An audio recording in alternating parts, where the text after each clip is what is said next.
Bienvenue sur DMG TV, les histoires mystiques. Tu es nouveau sur la page, n'oublie pas de t'abonner, de laisser un commentaire, de liker et de partager. Tu veux raconter une histoire? Envoie ton histoire au numéro à l'écran sur le plus 237 655 81 90 17 et on va jouer ici sur YouTube. Et on a une deuxième chaîne YouTube qui s'appelle DMG TV, histoire mystique exclusive. Et là-bas, on poste tous les 15h00 heure du Cameroun.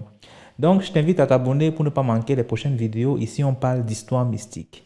Voilà. Aujourd'hui, on va écouter des histoires mystiques. Donc, s'il vous plaît, laissez un like, commentez, partagez. Ce qu'on fait, c'est pour sensibiliser. Merci pour la force que vous donnez au mouvement. Tous ceux qui participent dans les commentaires, en likant, en partageant. Merci pour la force que vous donnez. Rapidement, on va aller à la première histoire.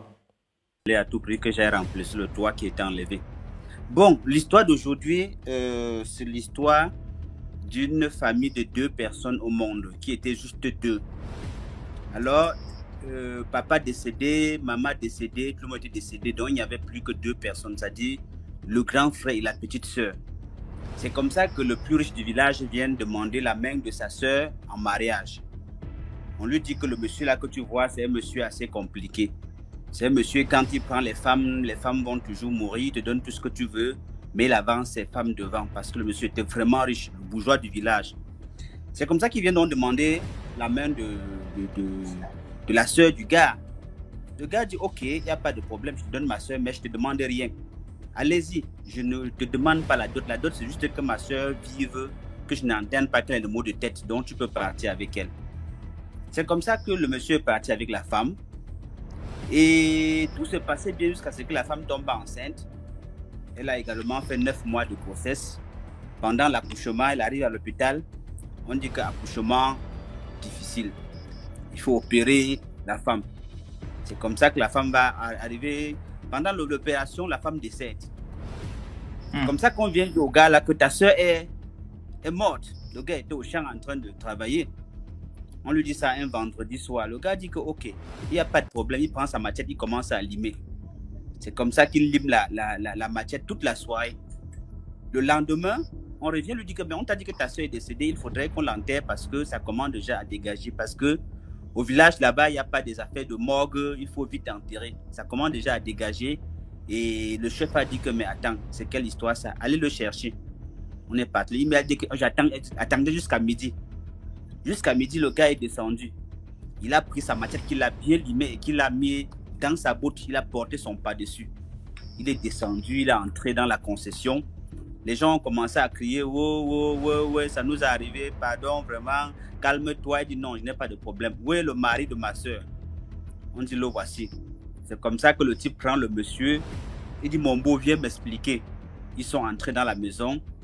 Il a fermé la porte à double tour. Il a dit au monsieur, tu te rappelles quand tu es venu prendre ma soeur, je t'avais dit que je ne voulais rien. Tout ce que je voulais, c'était que ma soeur vive sans problème. Maintenant, explique-moi ce qui s'est passé pour que ma soeur puisse mourir. Il dit, non, mon frère, tu sais que vraiment, ça arrive, vraiment, c'est la malchance. Je ne sais pas, c'est comme si j'ai un mauvais sort. On m'avait dit qu'on m'a fait un truc que vraiment, toutes les femmes que je prends vont toujours mourir. Il me dit que pas la mienne, pas ma soeur. Là où tu es là, tu as 45 minutes pour que ma soeur se réveille. Le monsieur d'abord grand de taille, baraqué. Il lui dit, regarde, même avec les mains, tu ne peux pas t'échapper. C'est le frère de la fille qui est grand et baraqué, il est grand de taille. Mais le milliardaire est petit de corps, tout petit, mince. Et faible en plus. Vous savez, les bosses n'ont pas la force. Il est toujours dans les assis, alors que l'autre travaille les plantations. Donc, le gars, les bras, il est baraqué. Il lui dit, tu as 45 minutes. Il sort la machette, il dit au monsieur, il dépose la machette là sur la table, il dit que tu as 45. Après les 45 minutes, je finis avec toi. Et moi, je finis avec moi, on va ensemble tous les 3. Toi, tu sais que c'est ma dernière soeur, je n'ai plus personne au monde, nous sommes une famille de 2. Donc, tu as 45 minutes. Le monsieur a commencé à supplier, non, mon frère, vraiment, on est parti appeler la gendarmerie. La gendarmerie est arrivée, on a commencé à toquer la porte. On dit, monsieur, ouvrez rapidement. Comme c'était le boss du village, il dit à la gendarmerie, je ne l'ai pas encore tué. Attendez, quand je vais le tuer, là, vous allez m'arrêter. Mais pour l'instant, il n'est pas encore mort. Attendez dehors. Et comme le monsieur était un monsieur, il avait conçu une maison en pierre. C'était une maison solide. Il n'y avait pas le matériel pour détruire comme de nos jours qu'on pouvait défoncer. On n'avait qu'à attendre. Le monsieur a tellement attendu que le gars lui m'a pris la machette, il a tranché sa propre main, il a enlevé la peau. Il a léché le sang, il dit que il te manque 15 minutes. Après les 15 minutes, je finis avec toi. Le monsieur se concentrait, le riche, le milliardaire a commencé à sortir les dragons. Il a dit que c'est pas mon problème. Moi, tout ce que je veux, c'est ma soeur. Sors tous tes dragons pour dire que ma soeur se réveille. Quand le monsieur a vu que la dernière minute est arrivée, il a vu que le truc a fini, il a dit attends. La dame, l'enfant a crié. Un enfant qui était mort déjà depuis 2 jours a crié et la femme a chuchoté. Elle s'est réveillée. Je vous parle d'une histoire vraie. La dame s'est réveillée avec son enfant.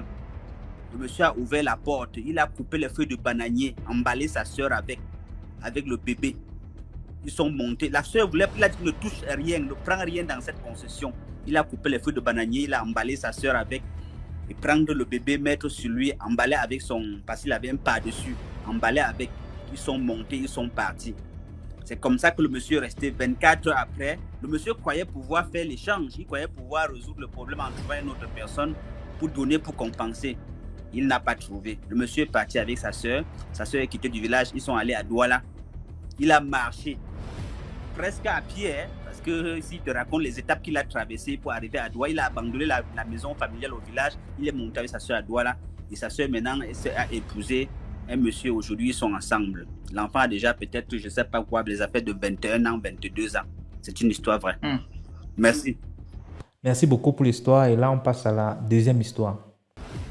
Oui, l'histoire que je veux raconter, c'est ma propre histoire. Parce que je l'ai vécue en direct au village.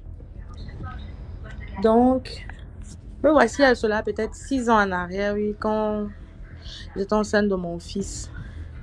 Maman me dit que non, il faut qu'on aille au village, tu vois, il faut qu'on fasse une réunion familiale parce que voilà, ça fait longtemps, c'est pas réuni mes frères et moi. Il dit que mais ça me concerne en quoi? Moi, j'étais à terre. Elle me dit que non, Aka, on prend au village, non. Toi, tu es même comment? Je dis que ok, on ira. Comme je suis allée chez ma maman pour accoucher, nous sommes allés au village. On arrive au village, au jour là et tout. Parce que le village, c'est ma maman, elle est de Bafia. Donc, quand tu arrives à Bafia, tu prends encore la voiture pour arriver à Bapé. Et là-bas, il n'y a pas de lumière. On vient avec les lampes torches. Mais comme mon grand-père, lui, il est assez important, on avait les groupes et les panneaux solaires. Nous sommes arrivés au village. On s'installe et tout. Et il n'était même pas encore là, le grand-père lui-même. Parce qu'il était censé arriver avant nous, mais nous sommes arrivés bien avant lui. On arrive au village et tout, il n'y a pas la lumière. Bien avant que on arrive au village, il faut que je précise. Je fais un rêve où je suis au village, déjà, dans le rêve. Parce que j'ai précisé qu'il ne faut pas banaliser les rêves. Je fais un rêve où je suis au village. Les mamans au village me demandent l'enfant. Tu donnes l'enfant. D'autres me montrent comment mon enfant ne va pas survivre. D'autres me montrent comment elle se balade avec le placenta. J'étais un peu embrouillée. Et puis je me suis réveillée subitement. Je dis à ma mère, mais j'ai fait un rêve sur votre village là. D'ailleurs, même je veux même plus partir. Elle me dit que ouais, on part. L'union familiale est importante. On va faire la paix. J'ai les problèmes avec mes frères, on doit faire la paix. On arrive au village. On veut dormir. Maman dit que non. Comme ma mère est dans les églises depuis. On se moquait même tout d'elle à la maison que tu es toi que de prier. Le sang de Jésus partout. Le sel, c'est comment? Elle dit que non, mes frères, il faut qu'on prie avant de dormir. Vous savez que non, quand on arrive au village, il faut vraiment qu'on prie. Ses frères ne voulaient même pas. Mais on a fini par faire un cercle au salon. On fait le cercle. Elle commence à nous donner les directives, les sujets de prière. Et tout, on commence à prier. Seigneur, on te dit merci, prier. Subitement, on entend sur la porte, comme quelqu'un a dosé. Toum! Après, ce n'est plus sur la porte, c'est sur les fenêtres. Après, c'est sur les murs. Et qui est? Mon cœur d'abord commençait à battre, comme s'il fallait que je pisse l'enfant là-bas au salon directement. Je dis, mais qu'est-ce qui se passe? C'est là où maintenant, mon oncle, dans le petit frère de ma mère, c'est que j'entendais souvent que les démons manifestent. Parfois, ils partaient même à l'église pour rire les gens qui tombaient. Que peut-être ils sont en train de se moquer de Dieu ou bien. Mais le jour-là, j'ai vu en live. Mon oncle, sa voix a changé. C'était plus lui. Il s'est subitement métamorphosé. Il dit, vous êtes venu montrer. Donc, c'est lui qui parle avec une grosse voix. Je ne sais pas si il peut imiter. Donc, vous êtes venu nous montrer que vous priez. Un peu ça. Mais stupéfait à la minute. Ils sont en train de... Je dis, mais mon oncle délit ou quoi? Il commence à dire, vous avez nous montrer que vous connaissez la prière dans notre village. Vous sortez d'où? Il dit que on va vous montrer ce que vous n'avez jamais vu. La maison qui avait le groupe, avait le carburant plein, c'est éteint.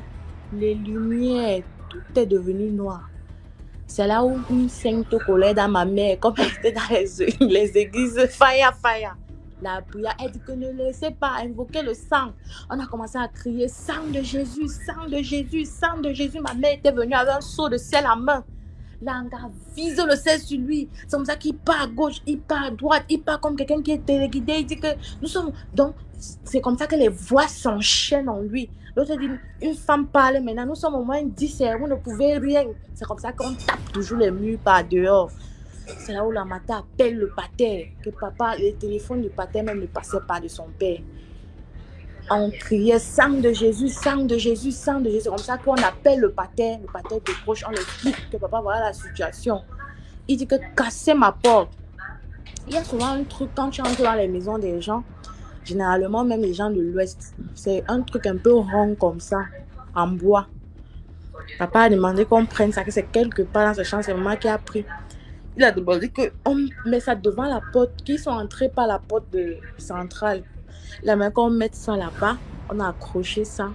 Il y avait certains trucs qu'il a demandé qu'on prenne en bas de son lit, qu'on asperge partout et tout et tout et tout. C'est comme ça que mon oncle est tombé. Ces gens-là lui ont libéré. Après que ma mère ait fait ce que son père lui a demandé, accompagné de la prière. Comme ça que ces esprits sont sortis de lui. Les lumières ont commencé à revenir. Parce que quand nous sommes arrivés, les lumières faisaient genre, on met le groupe, c'est bien, mais la lumière panique, ça fait genre, ça s'éteint, ça se rallume, ça s'éteint, ça se rallume. Donc j'ai vécu ça au village. J'ai dit que le lendemain, ma mère m'a cherché, j'étais à Yaoundé depuis. Elle m'a appelé et dit que non, tu vas venir me trouver, finis ta réunion avec tes frères. Donc on a vraiment vécu. Et en passant même ma tante, la nuit là, elle dit que quand elle se retourne, elle ressent un truc, c'était le serpent, on a tué ça, toujours la même nuit. Donc, ce qui fait qu'on avait veillé jusqu'à ce que le grand-père vienne nous trouver à 6 heures. Donc, tu veux bagarrer, les yeux veulent se fermer, tu ouvres. Que ça doit rester. Donc, c'était un peu pour dire que vraiment, il ne faut pas négliger les rêves. Et il faut se méfier du village. Quand tu pars, vous partez au village. Vraiment, il faut vraiment prier Dieu. Merci beaucoup pour l'histoire. Maintenant, on va passer à la troisième histoire. Surtout, n'oubliez pas d'aller vous abonner à la deuxième page DMG TV Histoire Mystique. C'est très intéressant. Là-bas, on poste tous les 15 heures. Déjà, si tu connais la page, laisse un commentaire. Comme ça, les autres qui ne sont pas encore abonnés vont vouloir aussi aller s'abonner là-bas. Merci. L'histoire que j'ai vécue, ça fait pratiquement 4 ans. Oui. Un monsieur que j'ai rencontré ici à Douala, en plein Aqua, juste devant King Aqua là. Quand je rentrais faire mes achats à la douche. Le monsieur m'aborde et puis on cause tranquille. Ah, donne-moi ton numéro, tu es très belle, on se fait un rendez-vous le soir et tout. D'accord, il n'y a pas de souci. On arrive, le jour du rendez-vous arrive donc, c'était après, ça devait être une semaine après, oui. Il m'invite à manger au Fouquet. On mange, on discute, on bavarde et tout. Après, un cœur me dit, il était... Genre, tu vois, genre que tu es avec quelqu'un, il te regarde jusqu'à il se perd là. Je lui demande chaque fois que, mais pourquoi tu te regardes, tu te perds comme ça? Il me dit, non, tu es trop belle et tout et tout. Je vois en toi vraiment une fille, tu es pure quoi. Ah, oh, je suis flattée, non, aucun homme est en train de me donner les compliments et tout et tout. Il accepte donc. Le lendemain, après ça, il me donne, je crois que c'était 30 000 le jour là, de prendre le transport et tout. Moi, j'étais moins fière que, mais après le mangement, je te donne 30 000 comme ça là, genre. Je prends ma moto et rentre chez moi. Il m'appelle dans le lendemain, il me dit qu'il faut qu'on voyage, je l'accompagne à Bouddha. Parce que apparemment c'était un gars Bouddha. Il dit là un deuil, il faut que je l'accompagne là-bas et tout et tout. Bon, moi j'ai peur, mais je me dis bon, physiquement il n'a pas l'air d'un mauvais et tout et tout. Il n'a pas l'air parce que le mauvais a le visage particulier, non? Oui. Il y a un logo qui met souvent ça, qui met sur le t-shirt là, je suis un sorcier. Il y a un logo. Il n'avait pas l'air d'un gars dangereux quoi. Okay. Il dit, il accepte dans sa position qu'on doit voyager. Il m'envoie 50 000, que coiffe-toi, fais-toi belle et tout. Il n'y a pas de souci. Je peux avoir mes filles de Mbopila, m'arrange bien la tête, on me met mes cils tout tranquille. On se retrouve donc, on devait voyager la nuit. On se retrouve à 21h. On boit d'abord à Bonabéry là-bas. On mange le soya bien. On prend la route. Nous n'étions que 2 dans la voiture. Je vois quand on quitte des doigts là, au niveau de Bomono comme ça là, le gars commence à changer.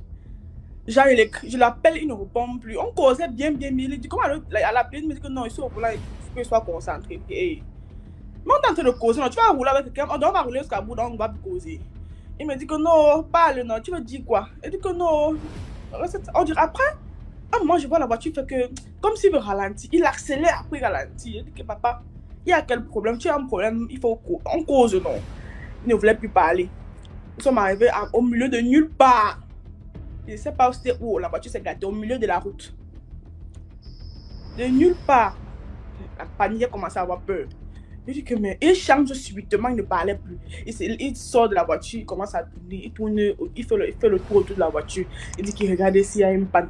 Moi aussi je sors, il me dit que non, reste dans la voiture. Il va remettre, il tourne. Un cœur me dit que mais c'est à lui, c'est là. Le gars, s'il n'est pas sérieux. Après, comme par magie, il a commencé à prier dans mon cœur que non, il faut que, à l'heure, si c'est pas Dieu, c'est qu'il ne connaît pas, ils sont au milieu de nulle part où le chant et tout. Il commence à prier dans mon cœur que Seigneur, pardon, je te confie ce voyage. C'est le gars qui m'a amené ici là pour couper ma tête. Il a même dit à personne de ma famille que je voyageais. Donc il peut me jeter même quelque part, il va me chercher, il va même pas me voir. Il commence à prier, je prie. On a fait peut-être 30 minutes là-bas. Mais quand il y avait les voitures qui passaient, mais subitement, donc la voiture commence à rouler. Il vient, il démarre, ça roule. Une voiture qui était en panne, subitement ça roule.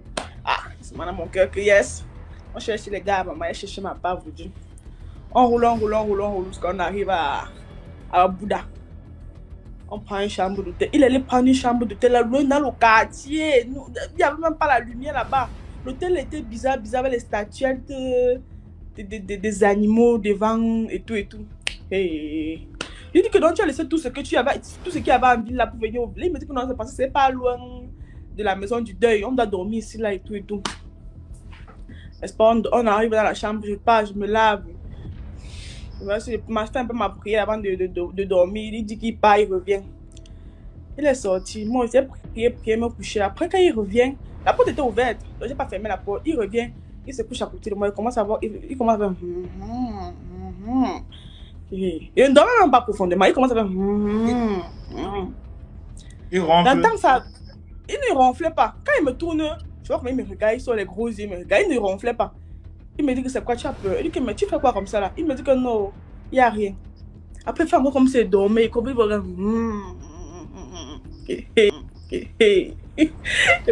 à pleurer dans mon cœur. Maman, si elle faisait alors comme si elle avait trop peur, ça devait. Donc, des fois, comme si je ne comprenais plus ce qu'il était en train de faire.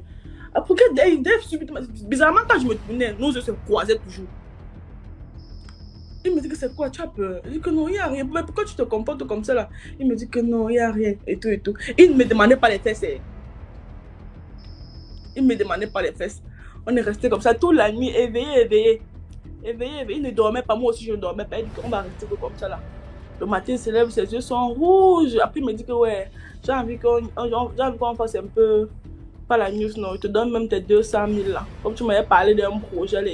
Parce que durant le voyage, on parlait. Il me dit qu'il a envie que depuis il hésite pour me demander les fesses parce que son fantasme, il aime les fantasmes bizarres. Il a envie de faire par la news et tout. Hey papa, tu veux me faire par la news? Comment j'ai jamais moi fait par la news? Il me dit que je pense que 200 000 va t'aider. Si tu veux, je remonte même à 300 000. Je fais juste par la news et juste sur tes 5. Merde. Il a trouvé ça bizarre. Un gars qui a passé toute la nuit, n'a pas dormi le matin, mais il s'est déballé, il se lève, il me demande la nièce par la news. Je suis restée tranquille, non. Il dit que, ok, je vais réfléchir. J'ai vraiment les problèmes d'argent, mais je vais réfléchir. Il me dit, d'accord, tant que tu réfléchis, ça il me lave vite fait après. Je vois qu'il se déshabille, parce qu'il n'est pas encore venu. Il se déshabille. Je vois, mais une grosse boule au niveau de. Donc, le pénis normal, mais après il y avait une boule à côté pas loin de tes testicules. Il demande que mais c'est quoi là-bas, c'est l'abcès rouge. Moi c'est l'abcès, il me dit que non, c'est pas l'abcès. En fait, il faut que je fasse l'amour pour que ça parte, non. Je n'ai pas fait l'amour depuis et tout. Hey, maman, commence à avoir peur. Mais toi tu es suspect depuis qu'on voit. Alors qu'à toi là tu étais toi normal. Depuis qu'on a commencé à voir ici, je vois seulement les choses que je n'avais jamais vues en toi et tout. Il m'a dit que tu m'as d'abord connu où? C'est parce que j'ai essayé. Il m'a dit ouais, que Apparemment, tu as un esprit, tu passes moi chez les marabouts, il dit que non, pas moi chez les marabouts, il dit que tu as un esprit un peu fort. Parce que quand je dors avec toi, je n'arrive pas à dormir. Comme la nuit, là. Et mon esprit est fort, comment? Il me dit que non. Là, il a compris qu'il m'a. La nuit, là, il voulait me tester. Il attendait que je dorme pour faire quelque chose sur moi. Il m'a dit que ton esprit est trop fort. Quand il était à côté de toi, il n'arrivait pas à dormir. Et que ça te faisait que comment? Il me dit que non, quand il n'arrivait pas à me toucher, il n'arrivait à rien me faire et tout et tout. Après, il m'a dit que, bon, pour finir, alors tu fais comment? Il est monté même jusqu'à 500 000. Je l'ai tourné, jusqu'à quand nous sommes arrivés au lieu du deuil, où il partait, maman. C'est les sorciers que tu voulais voir là-bas. Il s'est mis au milieu des sorciers, il avait une façon de se saluer là. Bizarre, il a compris que le gars n'était pas un gars simple. Après, les gars là sont venus vers moi aussi pour me saluer. Elle m'a refusé. Maman là qui était en face, qui vendait les colas, qui m'a regardé jusqu'à elle sentait que. Elle m'a appelé. Que c'est comment elle parlait en français. Elle a parlé en français. C'est comment elle que ça va. Tu manges les colas. Je ne sais pas si c'est un modèle pour me dire que je ne salue pas les gens là. Elle me dit que tu manges les colas. Elle dit que non, je ne mange pas moi. Elle me dit que tu avais le gars là qui est comme ça là. Il me dit oui. Il ne salue pas ses amis. Il dit pourquoi Mike fait seulement comme il dit, il ne salue pas ses amis. Elle dit que ok. Et il venait comme ça là au deuil de la. Donc, le gars venait au deuil de son ami comme ça qui a perdu sa femme. De sa deuxième femme qui mourait. Mais elle me demandait pas saluer ses amis. Elle dit que ah, ok maman, j'ai compris. Et quand elle me salue, je refuse. Après, elle me dit que rentre ma douane, tu fais même quoi ici? Parce qu'on n'est pas encore dormi là-bas, il rentre le lendemain. Elle m'a dit que je peux passer la nuit avec le gars là. Elle me dit que rentre à douane. Et le jour, il était sorti avec mon sac à main, il n'avait rien laissé à l'hôtel. Massa. Après, il y a une fille aussi que j'ai trouvée là-bas qui rentrait sur doigt là. J'ai profité, il fallait dire que ma tu rentrais, elle me dit que oui, on rentre ensemble. Donc, je suis partie en fait du village sans dire au gars que je partais. Il est resté après, il m'a appelé jusqu'à. Il va me mettre mon téléphone. Après, comme il m'avait montré où il travaillait, son numéro ne passait même plus parce que j'avais encore essayé de le rappeler et tout. Quand j'arrive, une semaine après, je passe au Kayabassi, à sa boutique. On me dit que le gars a fait un grave accident jusqu'à qu'il était à bout d'aller rentrer. Il a fait un grave accident jusqu'à son pied, même on va se mettre amputé. Hey. Comment ça? On dit que ça ne va pas. Il est couché à la cantine, le pied. On a ramené le corps ici. On a ramené son corps ici là avec. Merde. Il dit qu'il était terrifié. Un cœur comme ça, il m'a dit que rentre, tu fais même quoi ici, tu ne connais personne et tout. Il y avait aussi une fille qui était venue avec apparemment l'un des gars là qui voulait aussi rentrer. Il a suivi directement. On a discuté en haut jusqu'à lui demander comment tu es venu faire quoi. Elle m'était venue avec un show, mais elle n'est pas trop dans sa bulle ici qu'elle a décidé de rentrer. Tout le monde m'a suivi. Elle n'est pas dit au gars là qui est rentré. J'arrive après une semaine, comme j'appelle au gars, ça ne passait plus. Je l'écrivais, mais les messages ne répondaient plus. Je me suis dit que maman, il m'a bloqué comme il a su qu'il était rentré. C'est pas au cas là-bas. Il demande à son fils avec qui il travaillait là que c'est comment alors ton boss est même où depuis. Quand mon boss a fait l'accident, il est rentré de Bouddha, il a fait l'accident grave, il est couché à la cantine. Je me dis que mais Seigneur, j'ai alors échappé à quoi? C'est pour dire que les filles là, ne vous aventurez pas quand vous ne connaissez pas. Sincèrement, ne prenez pas le risque souvent de prendre la route avec les gens que vous ne connaissez pas. Parce que sincèrement, moi je ne connaissais pas le gars. Il m'a dragué aussi comme ça, et tout.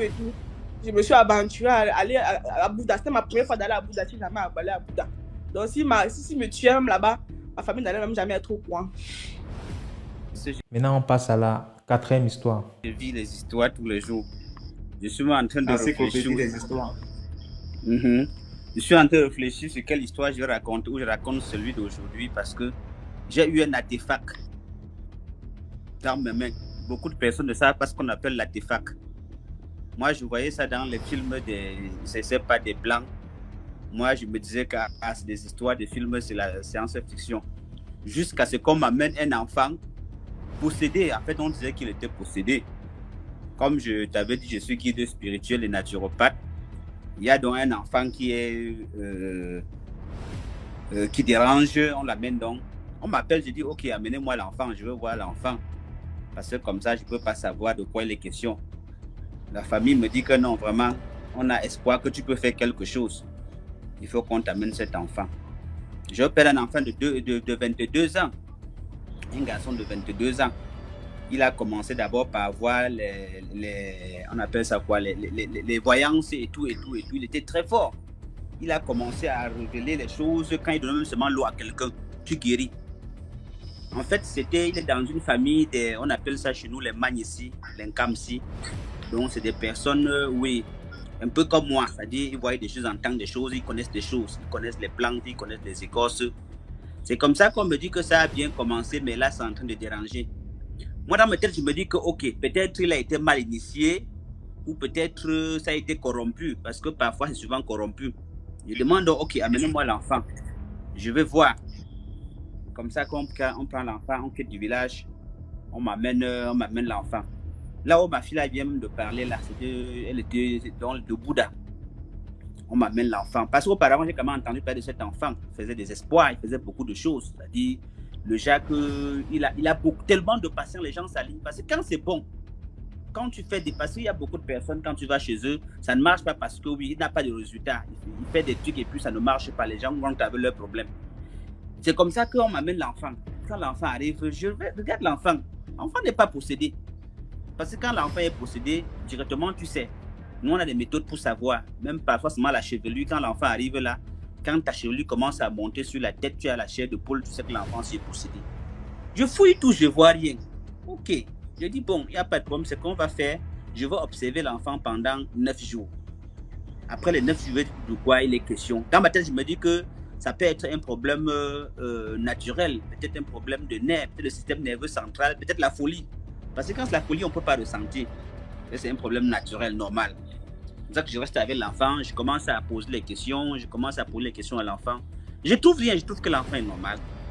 Ça m'ennuie, je les envoie faire l'IRM, le scanner du cerveau. On se rend compte que l'enfant n'a pas de problème au niveau du cerveau. C'est comme ça que je continue à poser. Heureusement, le dernier jour, que j'étais même déjà découragé, je voulais déjà laisser l'enfant, lui dire que je n'ai pas pu trouver le problème de l'enfant. L'enfant me fait comprendre qu'il a en fait hérité d'une écorce de son grand-père qui était Takunga. Takunga, c'est les chefs de danse traditionnelle. Il y a une danse secrète qu'on appelle le Kunga. On met les masques. Je lui dis, bon, et maintenant, l'écorce là est où? Il me dit que non, l'écorce là est au village. C'est quand il veut voir, quand quelqu'un a un problème, quand il veut voir, qui prend l'écorce là et puis il voit. C'est comme ça que je fais, donc on me fait venir l'écorce. Moi, je prends l'écorce, je regarde, je vois rien. Je touche l'écorce, pas de vibration. Je dis non, c'est pas là le problème. L'enfant devait partir le lendemain. C'est comme ça qu'on a causé en soirée comme ça là. Tout le monde est parti dormir. Moi, je suis encore assis. À l'heure maintenant d'aller dormir, je ramasse l'écorce, je ne veux pas laisser ça sur la table. Mais j'étais convaincu que l'écorce là n'a rien. C'est un morceau de bois comme tout le reste. Parce qu'en fait, l'écorce ne s'active que dans la nuit. En journée, l'écorce est carrément endormie, c'est éteint, pas de vibration. C'est comme ça que tout le monde part dormir. Moi, j'ai fini de faire mes petits trucs. Il ne me met pas dormir, je vais donc partir dormir. Je ramasse mes choses et puis je ramasse l'écorce. Quand je ramasse l'écorce, là, c'est comme si j'ai entendu les gens en train de crier. Bon, dans ma tête, je me dis, ok, peut-être c'est les histoires du quartier, peut-être c'est un peu loin, c'est comme ça que j'ouvre la porte. Je vois personne. J'écoute bien, je vois personne. Je regarde, je vois. Quand je rentre, je sens les gens en train de crier. Entre-temps, j'ai l'écorce dans ma main. Je suis même déjà un peu étourdi. C'est comme ça que je commence à voir les gens qui coupaient les gens. Donc, c'était à l'époque, on appelait ça le maquis. Le maquis, c'était une guerre civile qu'à l'époque, il y avait les règlements de compte. Les gens découpaient les autres avec les machettes. Et maintenant, je me suis trouvé à l'époque là. Donc, je me vois au temps de maquis. Je vois les gens qui sont en train de fuir. Les gens sont en train de courir. Je me demande, mais qu'est-ce qui s'est passé? J'ai bien bu quoi? Parce que ça fait comme ça, là, peut-être 3, 4, 5 secondes. Ça s'arrête. Ça va encore, ça encore 3, 4, 5 secondes, ça s'arrête encore. 3, 4, 5 secondes, ça reprend, ça s'arrête. Je dis, mais qu'est-ce qui se passe? C'est là où je me rends compte que j'ai, en fait, l'écorce là à main. Je dis, mais attends, c'est pas l'écorce qui fait ça. C'est comme ça que je redépose encore l'écorce. Ça va, tout passe. Il n'y a plus de problème, je suis lucide. Parce qu'en ce moment, c'est comme si tu avais saoulé. C'est comme quelqu'un qui avait beaucoup bu. C'est comme ça que je dépose l'écorce, tout ça passe. Je reprends encore l'écorce, je ressens encore les mêmes choses. Ça dit, j'entends les gens crier. Quand tu arrêtes ça plus longtemps, tu sens comment tu commences à te fatiguer. Et du coup, tu vas chercher à te coucher. Quand tu te couches, c'est là où tu vois maintenant toute la scène. Les gens qui courent en brousse, les autres qui découpent les autres. Je vous parle de l'écorce que j'ai, il est là. Il est là présentement. Je ne parle pas de l'histoire qu'on m'a racontée. L'histoire est là présentement. L'écorce est là présentement. J'ai même fait une vidéo sur ça ce matin. Bon, maintenant, quand je comprends comme ça, là, je reviens, je dépose encore l'écorce. Je réveille l'enfant. J'ai dit à l'enfant, dis-moi comment tu faisais pour activer, pour causer avec l'écorce. Il me dit, effectivement, il prenait l'écorce et il posait ses pieds. Il ne touchait pas avec les mains. Il posait les pieds nus. Quand les gens venaient, il prenait donc toutes leurs histoires, tout ce qui avait les gros problèmes. Et dans la soirée, comme ça, il dépose l'écorce par terre. Il met ses pieds dessus. Et c'est comme ça que l'écorce a commencé à lui dire comment il faut faire. Telle personne a tel problème, voilà ce qu'il faut faire. Telle personne a tel problème, voilà ce qu'il faut faire. C'est comme ça qu'il lui demande que, ok, donc c'est avec les pieds, il me dit que oui. Et c'est comme ça que maintenant, moi aussi, je ne prends plus avec les mains, je dépose l'écorce par terre, je mets mes pieds. Directement, maintenant, l'écorce me raconte maintenant qu'est-ce qu'il a comme problème, ce que l'enfant a comme problème. Parce qu'en fait, l'enfant a eu... donc il a été corrompu, comme je disais là. L'enfant a pris beaucoup de choses, il a mélangé, il est allé dans les églises, il est allé ici, il est allé à gauche, il est allé à droite. Alors qu'au départ, il était juste question qu'il prenne juste le sac que son grand-père avait confié. Et maintenant, il a mélangé tellement de choses. Donc l'histoire, c'est que je vous parle, c'est l'histoire qui se passe avant-hier. Donc j'ai encore cet artefact là présentement où je suis en train de parler. Et je réfléchis comment faire de ça. C'est là où j'ai pu comprendre pourquoi nos statues sont dans les musées en Europe. Parce qu'il y a des bois qui suffit seulement d'avoir ce bois. Ça peut faire beaucoup de choses. Tu peux, je ne sais pas comment donner des ordres, comment donner des instructions, mais pour l'instant, au stade où je suis, je pose juste les pieds dessus. Et puis, si j'ai une personne, mais il faut que ça se passe dans la nuit. Si j'ai une personne en face de moi, ça va me révéler l'identité de la personne, peut-être à 3, 4, 5, 6 générations. Là où ils ont commencé, là où lui il est, qu'est-ce qu'il a comme souci? Je ne sais pas, tu comprends? Je ne sais pas si ça c'est une histoire ou c'est quoi, mais à l'heure actuelle où je te parle, j'ai l'artefact en fait avec moi et je me pose la question de savoir qu'est-ce que je dois faire de ça. Voilà. Bon, je vais en parler je sais pas, aux personnes qui peut-être qui maîtrisent mieux la chose que moi parce que sans te mentir, pour moi, ça sort un peu de l'ordinaire. Bon, maintenant, il va vous raconter une vraie histoire. Il va maintenant vous raconter une histoire vraie. Merci beaucoup pour l'histoire. Maintenant, on passe à la 5e histoire. Et vraiment que ceux qui sont sensibles là, je préfère que peut-être, oui, ils s'abstiennent un peu. Parce que je vous dis toujours que mon travail à moi me permet d'avoir les histoires parce que je suis guide spirituel et je vis ça au quotidien. Donc chaque jour, je suis confronté à des choses que je peux à chaque moment laisser les plumes ou ma tête ou je ne sais pas trop. Mais comme je suis sûr que mes intentions sont bonnes et que je fais ça que pour une bonne cause, c'est ça qui m'encourage. Et je me dis que peut-être c'est pour ça que je suis encore en vie jusqu'à aujourd'hui. Ça, je suis encore tout jeune. J'ai comme ça, j'ai donc mon oncle, le petit frère de mon papa, parce que je suis dans une famille des personnes suffisamment calées dans ces choses-là. Donc, grand-père a transmis à papa, que lui, à son tour, il m'a transmis. Maintenant, j'avais un oncle qui maîtrisait aussi ça bien. C'est comme ça qu'un jour, il a un boulot à faire. Un boulot dangereux, parce que dans ces choses, il y a les bons boulots et les mauvais boulots. Maintenant, il vient me prendre. Il ne rend pas compte à mon père. J'étais un peu têtu. C'est comme ça qu'il me dit qu'il a un truc à faire. On va donc aller faire. Il vient me prendre. Il me dit qu'il n'y a pas de problème. On va partir. Si c'est question d'argent, là, je suis déjà à Douala. Il vient me prendre. Lui, il est au village. Il me dit qu'il a un travail à faire. Si c'est question d'argent, on aura suffisamment d'argent. C'était comme ça un enfant qu'on avait vendu à Bonami Sadi. Parce que je vous ai toujours dit que l'esclavage existe toujours. Mais cette fois-ci, c'est une forme cachée. Parfois, vous allez voir quelqu'un que le vélo a bousculé, il est mort. Vous croyez qu'il est mort. Il n'est pas mort. Il est quelque part en train de travailler. Quelqu'un là-dedans a fait mal, il n'est pas mort. Maintenant, il est donc parti, il y avait un enfant qu'on avait vendu, on a donc fait appel. Il est arrivé donc, il dit qu'il va ramener l'enfant. Je ne vous pas dire l'histoire que l'enfant est déjà vendu, déjà décédé, mort, enterré. Maintenant, le gars mène ses enquêtes, on lui fait comprendre que l'enfant est au Nigeria, travaille dans un restaurant. Le gars vient me prendre, il me dit qu'il y a un travail à faire et l'argent serait consistant. Il prend d'abord 25 000, il me donne. Là où je parle à 25 000, c'était pour moi, c'était beaucoup d'argent, tellement beaucoup d'argent. Il fait le travail et quand on va rentrer, on aura encore plus d'argent. Je dis que ok, tu ne dis à personne. C'est un travail pour les courageux. Donc tu sais que ton vieux, c'est un peu le tronc. Regarde comment il est pauvre, alors qu'il a la force, il a la puissance, mais grands travaux pour avoir l'argent. Moi, j'accepte. Il me dit de dire à personne, j'accepte. D'accord. Pour moi, à l'époque, 25 000 était très plus important pour moi. Il me dit donc, je ne dois dire à personne. Surtout pas à mon vieux, parce que mon vieux est un loser. Comment il peut avoir autant de force, autant de... Il est respecté, mais il ne fait que les petits travaux de 2 500. Alors lui, il a un grand travail. Et je ne dois dire à personne. Moi, je dis, ok. C'est comme ça qu'il vient me chercher. On prend la route. Il avait une vieille Renault. Je ne sais pas, c'était la Renault 12 ou c'était quoi, les voitures qui étaient comme la tortue. C'est comme ça qu'il vient me prendre. On part. On a voyagé, je ne sais pas, on a fait combien, je ne sais plus combien de jours on avait fait en route pour partir. Mais ce qui est sûr, c'est qu'on a mis du temps en route. Peut-être dans une semaine. Parce que parfois on s'arrêtait, on dormait, après on continuait. C'est comme ça qu'on est arrivé dans un restaurant. Parce qu'il a payé sa Foutou. Aujourd'hui, j'ai entendu que Foutouya, c'est, je ne sais pas moi, où c'est entre, je ne sais pas, non, pas Edea, ou Moutengene, ou Boya, ou je ne sais pas quoi. Bon, nous sommes partis, on est arrivé, c'était dans un restaurant. C'est comme ça qu'il y avait moi, le papa de la fille et mon oncle. Dans sa Renault 12, on est arrivé au restaurant, on a passé la commande. On a passé la première commande. La fille n'est pas venue.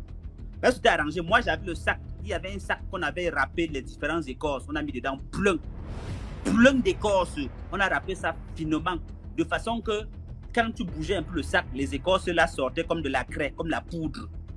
Il m'a dit, tout ce que tu vas faire, quand la fille là va venir, tu vas taper le sac sur sa tête de toutes tes forces.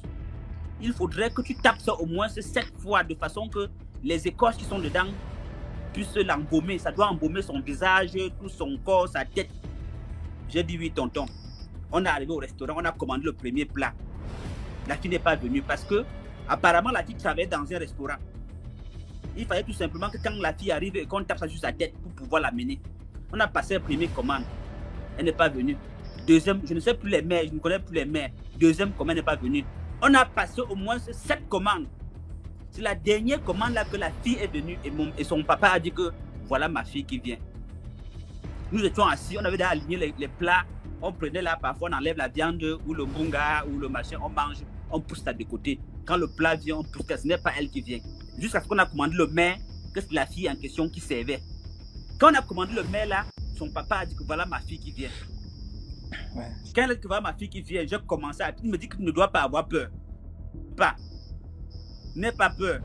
C'est comme ça quand la fille est arrivée, dès qu'elle a eu le temps de déposer sur les mains sur la table, il m'a dit c'est maintenant. J'ai pris le petit sac. C'est les sacs traditionnels. Vous savez souvent les gens avaient les sacs comme bandolières comme ça d'un côté, les sacs tissés en paille. Mais lui il a fait de façon qu'il a fermé la bouche. Il a mis tous les écorces dedans déjà râpé, fermé la bouche. Dès que la fille a un peu baissé la tête pour déposer les mains sur la table, j'ai sorti mon sac en bas de la table, j'ai tapé sur sa tête, pouf, pouf, pouf, pouf. C'est comme ça, comme je tapais, les écorces étaient râpées là. Les écorces là ont fait la poussière, un peu comme la craie, un peu comme ça a fait un peu comme une vapeur, un peu comme le brouillard dans la maison. Les écorces, il faisait chaud. Les gens ont commencé à éternuer. Pendant ce temps directement, il a dit que si tu restes là, tant pis pour toi. Il faut courir. C'est comme ça qu'on a tenu la main de la fille. On a couru, papa, sorti avec elle du restaurant. On est entré. La voiture était garée juste devant le restaurant. Ça au Renault 12. On est entré à l'intérieur, il a démarré. On a accéléré. Les gens là sont sortis. Ils avaient une Jeep noire. Je n'avais pas vu ça à l'époque. C'est maintenant de nos jours qu'ils voient ça.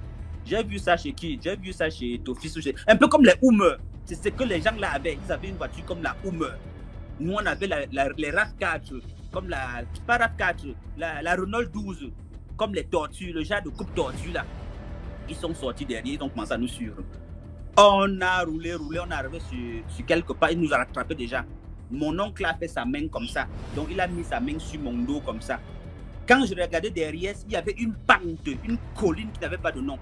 Mais comme c'était une voiture 4x4, ça montait, mais ça ne pouvait pas monter à vive allure. Nous, on a donc continué à rouler. C'est ça qui nous a aidés. Jusqu'à ce qu'on arrive là, on avait traversé une rivière, une petite rivière, avec les petits cailloux l'eau qui coulaient. Dès qu'on a traversé, il a dit qu'on est sauvé. Sortez. On est sorti, on s'est reposé. On ne faisait qu'éternuer parce que dans les écoles, là, il y avait une écorce chez nous qu'on appelle... on donne souvent les gens, ils éternuent. Quand on t'a déjà vendu, si tu n'éternues pas dans l'école, ça veut dire que tu vas mourir. On prend ça, on met dans les nappes pour éternuer. Nous tous, on était en train d'éternuer. Dès qu'on est sorti on a traversé le petit Marigot, nous sommes sortis. On s'est reposé, on est resté là-bas. On a continué, on est rentré jusqu'à arriver à Douala. Je n'ai pas de Douala de l'époque, pas de Douala d'aujourd'hui, que c'est déjà les villes partout. Et le papa de la fille, en fait, c'était un riche type Douala, un Sawa. Nous sommes rentrés, le type a pris l'argent, il m'a donné. C'était quand même beaucoup. Je ne sais pas combien on lui avait donné. Il m'a donné quand même beaucoup. Peut-être ça devait être dans les 200 quelque chose de mille. En plus de 25 000 qu'il m'a donné. Il m'a dit personne ne doit savoir. Je suis rentré. Jusqu'aujourd'hui, comme je vous parle de l'histoire là, bien plus tard, mon oncle était mort parce qu'il a commencé, mais il m'a quand même beaucoup aidé parce qu'il y a beaucoup de choses qu'il m'a montré. Jusqu'aujourd'hui, il y a des rituels que quand quelqu'un est mort, même quand on t'a vendu, on t'enterre. Quand on t'a tué, il est mort, on t'enterre. On attend minuit, on te déterre. Parce que les gens là viennent à minuit pour t'enlever, pour partir avec toi. Dès qu'il est minuit, quand ils vont venir te déterrer, toujours le même sac là. Je vous dis par exemple, quand on a enterré quelqu'un comme ça, on sait qu'il est déjà mort, on est en train de pleurer. Minuit 00, les gens qui l'ont pris là vont venir chercher sa dépouille. Quand ils arrivent, ils ont les incantations qu'ils font. Quand ils font ça, ils se lèvent carrément de sa tombe. Il ressort comme tu vois là, comme tu vois quelqu'un est debout comme ça là. Toi, tu dois être à côté. Dès qu'il sort là, tu transmets son petit sac là, le sac composé là, tu tapes ça sur ta tête. Quand tu tapes la dépendance totale, maintenant ceux-là vont d'abord se retirer. Ça va d'abord les faire, ils vont d'abord paniquer. Le temps maintenant de reprendre maintenant les forces, de demander qu'est-ce qui se passe. Allez, vous fuyez avec la personne. Donc, il m'a appris beaucoup de choses, mais comme les bonnes choses ne durent jamais, il est parti. Voilà. Merci beaucoup. Merci beaucoup pour l'histoire. Maintenant, on passe à la 6e histoire. C'était l'histoire en fait de 2 copines. C'était 2 copines dans le sens où elles étaient comme des sœurs. Et il y avait une qui aimait beaucoup aller chez les marabouts. Elle aimait bien faire tout ce qu'on appelle du fétichisme. Qu'est-ce qui s'est passé?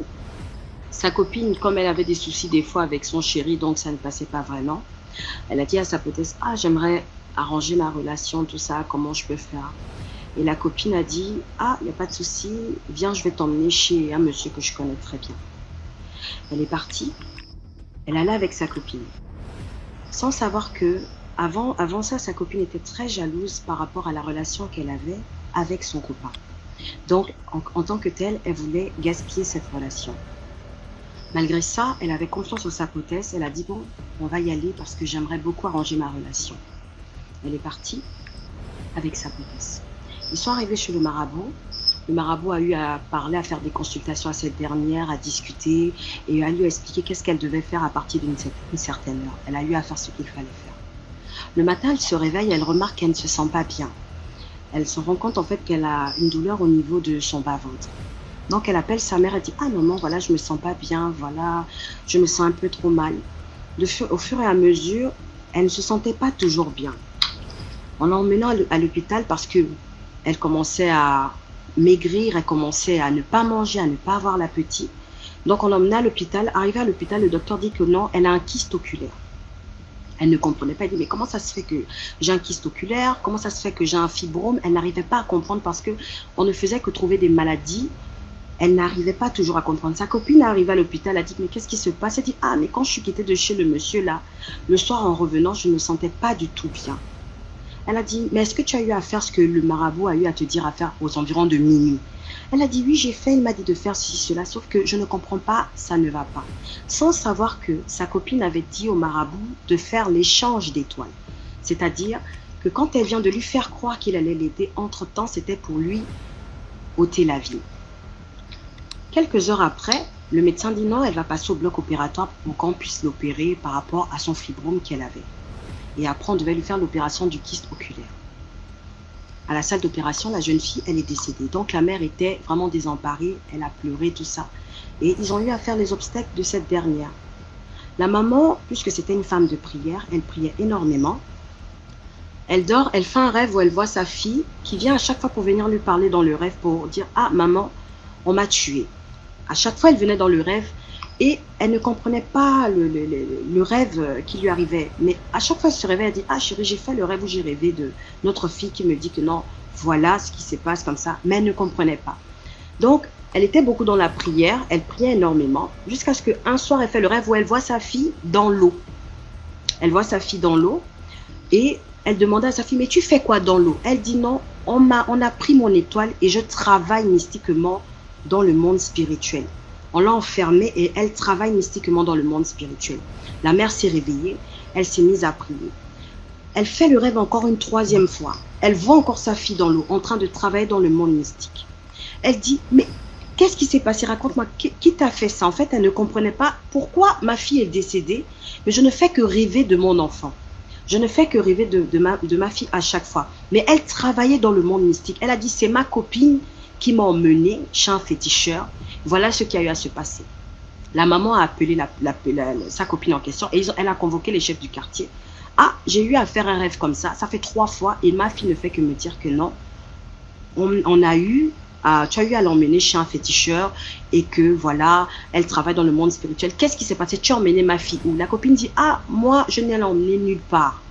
La mère a posé la question à la fille 3 fois. Elle a dit, ah, si tu ne me dis pas la vérité, je vais prendre le balai. Parce que chez nous au Gabon, quand quelqu'un décède, tu as la possibilité de prendre le balai et de parler au balai et de le jeter au niveau de la tombe de la personne, que la personne qui a fait du mal à ma fille va suivre. Elle a dit, si tu ne me dis pas, je vais prendre le balai et je vais aller à la tombe de ma fille et je vais jeter, je vais parler. La fille a dit, ah non, je ne connais pas maman, moi je n'ai rien fait. Je n'ai pas emmené votre fille quelque part. 2 semaines après, la mère découvre que la fille s'est mise en couple avec le mari de sa fille qui est décédée. Elle a dit, ah, mais ta copine est décédée, toi tu te mets en couple. Elle ne comprenait pas, elle a même eu à convoquer même le petit ami. Qu'est-ce qui se passe? Donc en fait, là, vous avez la relation là depuis longtemps. Essaie de m'expliquer, tu étais avec ma fille et après, tu es maintenant avec sa copine. Donc tu sortais avec les deux en même temps. Il dit, non maman, c'est juste que voilà, votre fille est partie, mais sa copine me plaît beaucoup, tout ça, etc. Mais malgré ça, la maman, elle ne trouvait pas ça clair. Pour elle, ce n'était pas clair. Elle a appelé son mari, elle a dit, ah, on va aller voir le pasteur pour qu'on puisse faire des prières pour savoir qu'est-ce qui s'est passé. Parce que quand notre fille, elle est morte comme ça, on ne comprend pas, juste pour une opération, mais c'est très bizarre. Elle est morte au CHU d'Angonji. La mère a eu à faire des prières avec le pasteur, mais elle fait encore le rêve la nuit. Le lendemain, il y a sa meilleure amie, la copine de celle qui est décédée, qui arrive et qui dit que, ah maman, j'ai quelque chose à vous dire.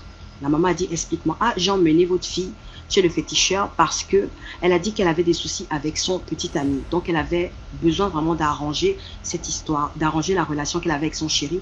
Mais on lui a dit de faire un truc aux environs de minuit qu'elle a eu à faire. Mais le lendemain, elle a commencé à ne pas se sentir bien. La maman a dit, tu as emmené ma fille là-bas, tu savais très bien que non, la seule chose qui peut arranger, c'est la prière. Tu savais très bien ce qui devait se passer. Et la maman a dit qu'il y a quelque chose qui ne va pas, mais tu dois me dire la vérité. Emmène-moi chez le féticheur là. Donc, ils sont partis tous là-bas. Le féticheur a dit que c'est la copine qui est venue la première fois. Elle est venue la première fois dans son temple pour dire qu'elle aimerait faire l'échange d'étoiles, c'est-à-dire de gaspiller la relation de sa copine avec le gars. Parce que ça commençait vraiment à chauffer. On a dit à la fille de parler. La fille a confessé, elle est en train de parler, mais elle pleurait. Elle pleurait, elle se mettait à parler que non, voilà ce que j'ai eu à faire. Et le copain était dépassé parce qu'il disait, mais je ne comprends pas. Donc, ta copine te demande d'emmener pour faire des choses et toi, si tu l'emmènes dans ce genre de temple-là, elle a parlé, elle s'est confessée et on a pris le féticheur, on l'a embarqué. La fille, elle est venue voir la maman, elle s'est mise à parler à la maman, elle a demandé pardon, même les parents de la fille, c'est qu'elle a eu à faire. Et la maman a dit, elle ne veut rien entendre, que c'est sa fille qui est partie. Le soir, elle fait le rêve où elle voit sa fille qui sort de l'eau. Dans son rêve, la fille sortait de l'eau et elle disait au revoir à sa mère parce qu'on l'avait libérée. Donc, en quelque sorte, c'était pour dire qu'il y a des amitiés qu'il faut faire très attention. Il y a des amitiés qu'il faut faire très attention dans le sens où il y a des copines qui envient beaucoup les relations de certaines personnes. Et des fois, vos propres copines, des fois, peuvent vous faire croire que non, elles sont avec vous. Elles vous conseillent dans ce genre de relation. Mais malgré ça, elles envient votre vie.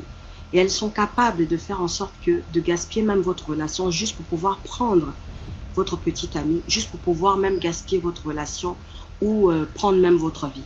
Et c'était l'histoire de cette fille-là qui a perdu sa vie juste parce qu'elle a fait confiance en une meilleure amie pour pouvoir arranger une relation qui n'en valait pas la peine. Merci beaucoup pour l'histoire. Maintenant, on passe à la 7e histoire. Ça veut dire en fait que j'ai mangé la nourriture d'une révénante. Moi, mon histoire, je l'ai vécue à Port-Boué en fait, c'est pour ceux qui sont en Côte d'Ivoire. Et en fait, moi, mon histoire, j'étais allée rendre visite à ma grande sœur. J'étais à ma cousine. Et un soir, on avait tellement faim, il n'y avait plus la nourriture à la maison. Et On était là, on tournait, on ne sait pas ce on allait manger ce jour. Il était pratiquement minuit, voire 1 heure du matin.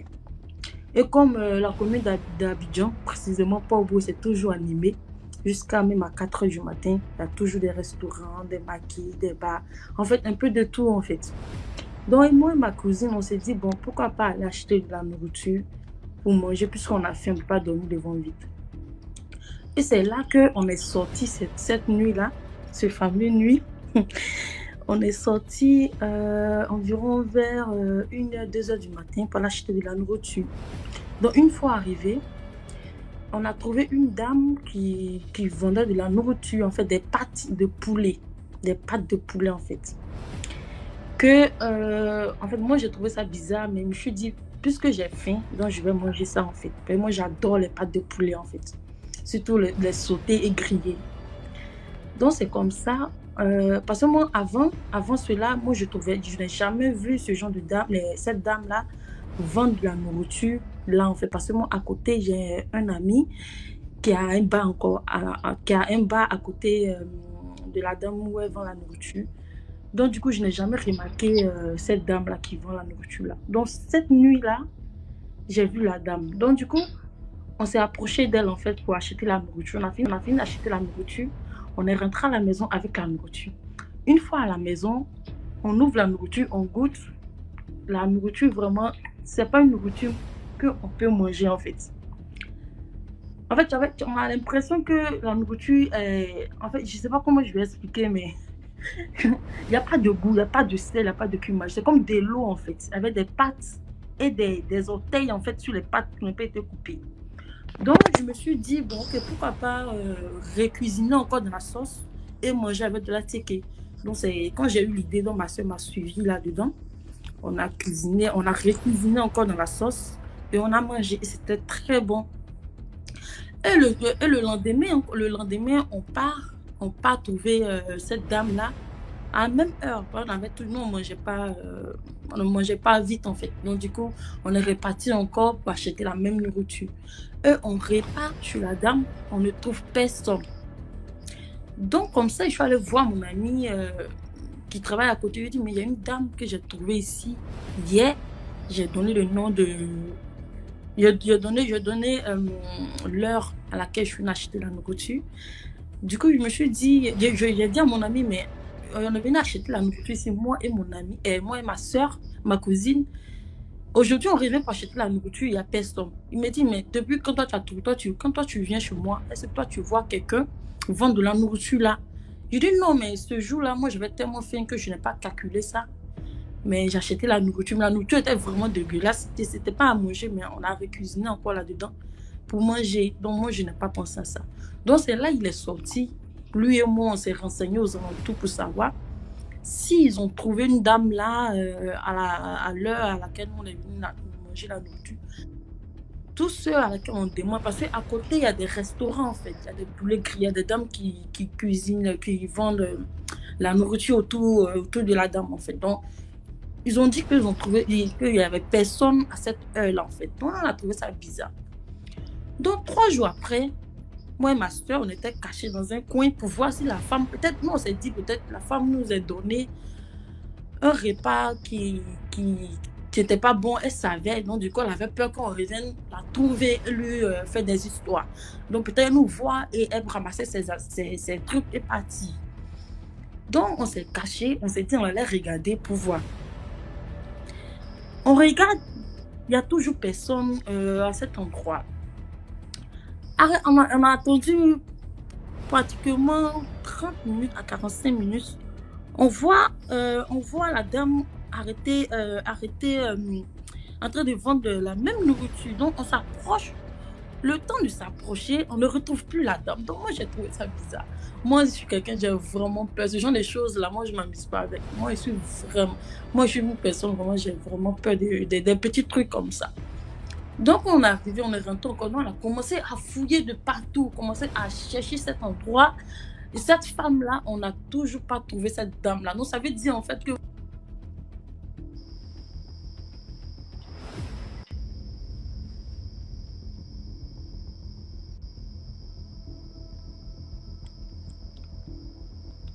Allô?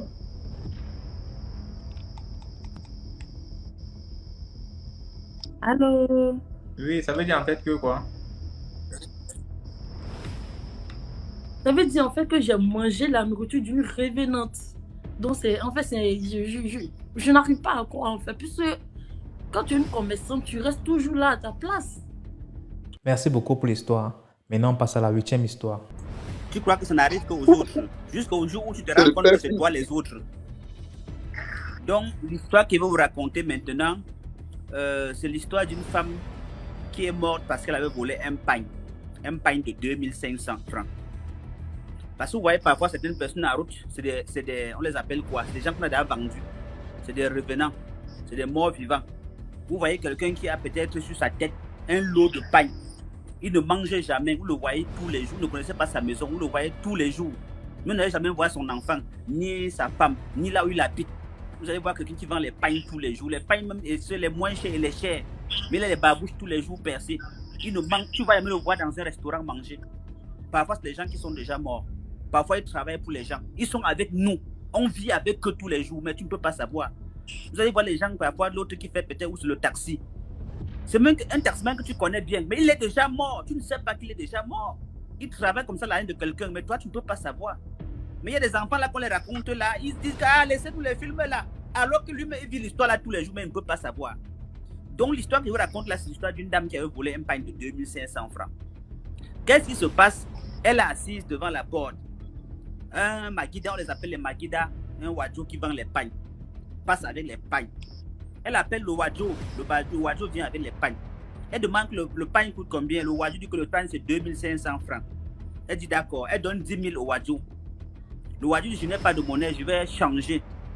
Il dépose donc sa marchandise, donc il fait descendre ses pains qu'il dépose par terre. Il va changer. Par derrière, la dame soutient un autre pain. Le pain qu'elle avait acheté, c'était un fleuri jaune. Par derrière, elle a soutenu un autre fleuri bleu. Elle est entrée dans sa maison. Elle a mis ça en bas du matelas. Elle est ressortie à Tangue. Quand le Wadjo est revenu rembourser les 7500, non, le Wadjo il a pu te rembourser 5000 au lieu de 7500. La dame dit que, mais comment tu as dit que c'était 2500? Le Wadjo dit que oui, tu as pris un autre pain. Elle dit que quel autre pain? Tu fais ça, je n'achète même plus, tu me rembourses mon argent. Comment ça, tu dis que j'ai pris un autre pain? Tu t'es rendu que tu devais rembourser 7500 pour un pain de 2500. Maintenant, tu dis que j'ai pris un autre pain, comment? Le Wadjo dit que ouais, madame, ce n'est pas mes pains, c'est les pains de grands patrons. Il ne faut pas chercher problème parce que tu ne connais pas le problème que tu cherches là, tu ne connais pas. Elle dit que tu vas faire, je vais crier bandit. Hein. Rembourse-moi vite mon argent ou tu prends tes pains, tu pars avec. Je ne veux même plus, je ne veux même plus. N'est-ce pas, le Wadjo lui a encore remis 2500 sur ses 5000 parce qu'il avait pris 2 pains, elle a caché un pain sous le matelas. Le Wadjo a pris ses pains, il est parti. Elle a repris son reste d'argent de 7500. Elle est restée. Elle est restée. Le soir maintenant, quand le mari est rentré, elle n'a pas dit au mari, elle a seulement pris le pain là. Elle allait mettre maintenant sous la valise. Elle avait une valise qu'elle est partie mettre le pain là, en bas de la valise. Ils ont fait ce qu'ils avaient à faire, manger, se coucher, dormir. Maintenant, entre-temps, vers les minuit 30, 1h du matin, quelqu'un toque la porte. Monsieur se lève, il peut ouvrir la porte. Il voit Magida devant la porte. Il dit, mais, ouais, tu fais quoi devant ma porte à 1h du matin? Il dit que madame a pris un pain, elle n'a pas payé. Et monsieur le patron a dit qu'elle va venir travailler pour rembourser l'argent là. Il dit que je ne comprends pas l'histoire que tu me racontes là. Qu'est-ce que ça veut dire, madame a pris un pain qu'elle va venir? Il appelle sa femme. Sa femme se lève. Il dit que viens, on te cherche ici. Il y a Magida qui te cherche que tu as pris le pain. Le patron a dit que tu vas venir travailler pour rembourser. La femme se lève. Elle dit, elle trouve le même type là devant la porte. Elle dit, tu es encore revenu chez moi. Je dis que je n'ai pas pris ton pain. Elle dit que non, c'est pain de patron. Le patron a dit que comme tu as pris pain là, tu vas venir traverser, tu vas venir travailler pour payer pain. Son mari demande que, mais c'est quelle histoire? Qu'est-ce que ça veut dire? Il est là-bas ici à 1h. C'est quel quartier de type? Ça regarde d'abord comment il est. Tu as payé le pain? Elle dit que oui, j'ai payé un pain. Il passait avec les pains, il a dit 2500. J'ai acheté un pain. Il est parti changer la monnaie. Il a dit que j'ai pris notre pain. Le monsieur demande, est-ce que tu as pris son pain? Parce que je connais les gens très compliqués. La femme dit, non, je n'ai pas moi. Non, hey, pardon. Hey, qui m'amène pas ça au corps? Hein? Ne m'amène pas ça. Tu veux prendre d'abord, je ne veux même plus. Prends ton, rembourse mon argent. Pendant qu'il discutait, le monsieur a regardé, il n'a plus vu le Wadjo devant la porte. Le type avait déjà disparu. Son mari dit que je t'avais déjà dit que comporte-toi super bien. Avec ton comportement là, je te connais, c'est sûr que tu as pris le pain du monsieur là. Tu as toujours dit que les longs yeux que ça va t'amener un jour quelque part. Si tu as pris le pain de type de truc, tu le remets. Pendant qu'ils sont en train de discuter comme ça là, la femme assise au salon, elle commence à bouder. Le monsieur dit en tout cas c'est ton problème. Il ferme sa porte. Il entre pour aller dormir. La porte est bloquée. Comme la porte de la chambre est bloquée. Il pousse la porte, c'est bloqué. Il pousse fort, ça s'ouvre un peu. Il se rend compte que la chambre est classée, les pagnes. Les pagnes sont pleines dans la chambre. Le pagne qu'elle avait acheté était un seul pagne. Mais le pagne qu'elle avait volé, le fleuri bleu là, l'autre pagne qu'elle a volé, c'était classé dans la chambre partout, sur les choses, sur les chaussures, au lit, pas moyen d'entrer dans la chambre.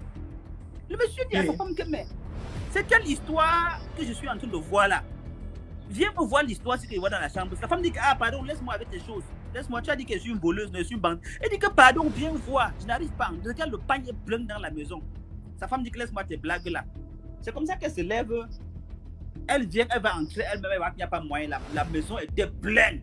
La porte était fermée. Donc, le monsieur a pu pousser avec la force pour que ça puisse libérer un petit espace comme ça pour entrer. Mais quand il entre, il voit que les pains sont classés dans la chambre pleine. Dès que la femme arrive, elle trouve que les pains sont pleins dans la chambre. Elle dit, hé, c'est quoi que j'ai encore fait? J'ai encore fait quoi aujourd'hui? Pardon, Magida, pardon, viens prendre ton... Je vais payer. Je vais... Il n'y avait pas le truc dehors. C'est comme ça que la femme a commencé à crier en partant au goudron. La nuit, il est 2h. Le monde est en train de dormir. Elle poursuit en partant que pardon, oh, viens prendre, excuse-moi. C'est vrai que j'avais pris, pardon. Son mari dit que viens, son mari court aussi derrière elle. En même temps, elle est même nue. Parce que quand le mari est arrivé pour toquer la porte, il était couché au lit avec son mari, ils étaient déjà en train de dormir. Donc, un jeune couple, il n'a pas d'enfant. Donc, quand le mari a toqué la porte, le monsieur l'a appelé, elle a aussi seulement pris le pain, elle a enroulé. Le drap, c'est tout le drap qu'elle a pris enroulé sur elle. Maintenant, quand le monsieur s'est fâché, il partait dormir, elle était couchée au canapé, le drap était posé sur le canapé. Donc, elle a vu les pains comme ça, elle a commencé à suivre le Magida, nu. C'est comme ça que son mari aussi sorti derrière, dit que, mais viens d'abord t'habiller, viens. C'est comme ça qu'il a suivi la femme est devenue carrément complètement folle. Il a suivi la femme, ça c'est que il a rattrapé la femme, ramené à la maison. Je vous dis que c'est une histoire, c'est des histoires vraies. Les gens qui sont là, qui pensent qu'on est comme eux, qu'on n'a jamais rien vécu, qu'on n'allait nulle part, ils sont couchés dans leur chambre et pendant la décennie là-bas. Là. Il y a des choses qui se passent. Il y a des choses qui se passent. Et on croit que c'est les autres que ça arrive. Jusqu'au jour où nous-mêmes on devient les autres. Donc suivez souvent parce que ça peut aider quelqu'un. Moi j'apprécie beaucoup ton concept parce que c'est un concept qui peut aider beaucoup de personnes. Dans la beaucoup vie, de personnes, ça peut aider beaucoup de personnes à cause d'un pain. Je ne te parle pas des histoires là que je dis qu'on m'a raconté, que j'ai vécu. Moi, on m'a appelé quand ça se passait comme ça, quand elle était encore folle. On m'appelle parce que moi, c'est mon domaine. Il y a des cas, ça me dépasse. Quand j'avais dit que non, le sujet me dépasse. Quand je vois, tout le monde voyait, ce n'était pas mon histoire, moi, ce n'était pas les pagnes, mais c'était les pagnes vrais, physiques. Même quand elle est morte, quand on allait au village, les pagnes étaient encore là. Je n'ai pas seulement su ce qui se passait avec les pagnes par la suite, mais c'était des pagnes physiques vraies. Une chambre de pagne. C'est comme ça que le monsieur a rattrapé sa femme, était déjà folle. Elle a fait la folie, je ne sais pas moi, au bout de peut-être 3 mois. Entre-temps, on a tout fait, église, je ne sais pas, mission catholique, amené un peu de partout. On est allé jusqu'à l'est, on est allé un peu de partout. Personne n'a pu rien faire. La femme est décédée, elle est morte étant folle. Les pagnes sont restés. Je ne vais pas seulement continuer l'histoire parce que moi, il y a des histoires d'abord quand je vois déjà même... Moi, je me retire. Parce qu'il faut avoir dans la vie, n'aide que les bonnes personnes. Si tu as cherché avec ta main, non, moi d'abord, je me retire. Je ne suis pas dedans. Donc, quand on raconte les histoires comme ça, vous les jeunes qui êtes là, suivez, c'est très important. Ça peut sauver la vie à une personne. Il y a des petits trucs que quand tu es pour rien, tu peux faire, ça marche. Mais quand tu es pour quelque chose, ça ne va jamais marcher. La dame, c'était une dame, une dame effectivement de chez moi. Elle est décédée, les pagnes sont restées. Je ne sais pas trop ce que le monsieur a fait avec les pagnes jusqu'aujourd'hui. Le commerce. Voilà. Donc, méfiez-vous, les gens sont les... Et comme il a dit là, c'est vrai. Tu vois les gars vendre là, tu ne sais pas qui est dehors, tu ne sais pas comment ils font pour vivre. Beaucoup sont des morts. Tu ne sais pas comment ils font pour vivre. Beaucoup ne vivent pas. Et vous ne pouvez pas savoir, sauf si vous marchez en marche arrière.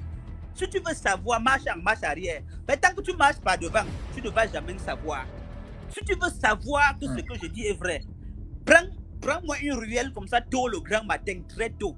Sors vers les 5 heures, parce que c'est à 5 heures qu'ils se mettent en route. On ne sait jamais d'où ils sortent. Ils sortent seulement avec les lots de pain sur la tête. Et Tu es en train de marcher, il n'y a personne devant toi. Tout d'un coup, quelqu'un apparaît devant toi comme ça, là, vous. Tu le vois seulement devant en train de marcher. Tu ne sais pas s'il est sorti à gauche, s'il est sorti à droite. C'est des gens qui ne mangent jamais. Tu vas jamais le voir dans un restaurant. Tu vas jamais le voir. Ils ont parfois les pagnes qui coûtent les 200 000. Ils ont les pagnes de 2500. Donc ça dépend de ton prix. On ne l'agresse pas. Tu ne peux pas l'agresser. Ils passent dans les quartiers bizarres, comme là-bas à Douala-Chauffie, les quartiers bizarres qu'on sait que. Mais ils passent. Tu ne peux pas l'agresser. Donc il y a des choses qui sont réelles. Et quand Dieu nous crée, les enfants intelligents ont les cheveux blancs toujours. Écoutez plus, ça va vous aider. Si vous me voyez moi dans une émission comme celle-ci, c'est parce que moi, ma mission, c'est d'aider les gens. Et on n'aide pas seulement avec les remèdes. On n'aide pas seulement en traitant. Il faut d'abord prévenir les gens. Les aviser des éventuels dangers qui peuvent exister. Voilà. Merci beaucoup pour l'histoire. Maintenant, on passe à la 9e histoire. Commentez, likez, partagez. Bon, maintenant... Donc, je vais vous raconter l'histoire d'un jeune homme qui est mort brûlé vif, en fait, dans sa maison. Et donc, en fait, ça s'est passé dans mon quartier, c'était au Gabon. Le gars, en fait, sa maman s'était séparée de son papa, donc elle vivait avec un autre monsieur. Donc, eux, ils sont restés dans leur terrain familial. Donc, les enfants sont restés au terrain familial et tout. À vivre là-bas. Donc, un soir, ils vivaient dans une maison, on va dire, bon, une maison en planche, parce que c'était pas vraiment une famille assez nantie et tout. Ils vivaient dans une maison en planche. Puis, au milieu de la nuit, on va dire entre 3 et 4 heures du matin, l'incendie s'est propagé dans la maison. Un incendie qui a commencé d'une manière un peu étrange. Il y a eu un incendie qui s'est propagé dans la maison.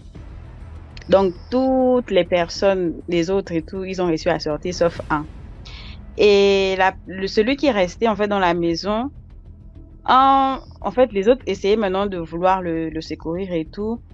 Donc, et il disait que non, il ne pouvait pas sortir. Donc, on lui disait, non, mais sors de la maison et tout. Il y a plusieurs, c'est une maison en planche, forcément. Il y avait des moyens de sortir dans la maison et tout. Il ne pouvait pas. Donc, les autres ont essayé de casser la porte avec les parpaings et tout. Ils ont pris les parpaings, cassé la porte et tout. Ça ne marchait pas. Ça ne marchait pas et tout. Donc, lui, il disait en fait que je ne peux pas sortir parce qu'il y a quelque chose qui me retient dans la maison. Il y a quelque chose qui me retient dans la maison. Donc, je ne peux pas sortir. Et figurez-vous que là, ce qui bloquait la porte, en fait, c'était une pointe. Vous connaissez les maisons du village, comme seulement c'est la pointe seulement qui bloque la porte là, tu fais seulement cuire le doigt, ça quitte là. Donc, lui, il ne pouvait pas ouvrir la porte et c'est ce qui bloquait en fait. Donc les gens, ils ont pris des parpaings, ils ont cogné, ils ont essayé d'ouvrir la porte et tout, ça ne passait pas. Donc lui disait juste que non, je peux pas sortir, il y a quelqu'un qui me retient dans la maison, je ne peux pas, il y a quelqu'un qui me retient et tout. On dit ok, d'accord. Donc les autres, ils ont essayé de faire tous les moyens, c'est que la maison s'est consumée complètement et le gars en fait, il est mort dans l'incendie, incapable une fois qu'il est mort en fait, bizarrement la porte s'est ouverte comme par magie. La porte s'ouvre et le gars, il sort là-bas, mais calciné, mais au dernier degré, en fait. Genre, vous voyez comme on dit que quand une personne meurt brûlée et tout, il est comme le singe, mais il était pareil. Merci beaucoup pour l'histoire. Voilà, c'est tout pour aujourd'hui. J'espère que vous avez aimé la vidéo d'aujourd'hui. Surtout, laissez-moi des likes, laissez des impressions, partagez, likez, commentez, invitez plus de personnes à venir regarder les vidéos. Voilà. Sinon, j'espère que vous avez envoyé vos histoires aussi sur le numéro WhatsApp à l'écran. Là, c'est le plus 237 55 81 90 17. Et voilà.